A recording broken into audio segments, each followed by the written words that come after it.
श्रीराम समर्थ. भक्त, संसारातील गोष्टीतही आनंद आहेच की.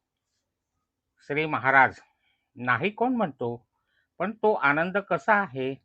कुत्रे हाड चघळतं ना, त्या हाडात काही रक्त नसतं. त्याच्याच हिरडीतील रक्त ते चोखत असतं आणि हाडातूनच रक्त येतंय म्हणून आनंद मानतं. नुकसान मात्र त्याचंच होत असतं.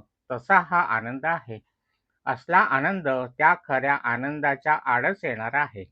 म्हणून त्या बाजूला जाऊच नये. आपण आपली नीती सांभाळावी. परस्त्रीला स्पर्श करू नये. दुसऱ्याचा पैका कष्टाशिवाय घेऊ नये. प्रकृतीला हवं तेवढंच खावं. जग राहतं तसं राहावं आणि अनुसंधान ठेवावं. बाळ, अमकं अमकं आहे म्हणून मी सुखी आहे असे वाटतं ते नाही खरं.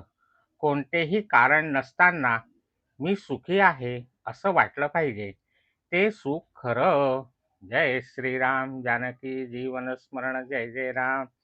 जय जय रघुवीर समर्थ.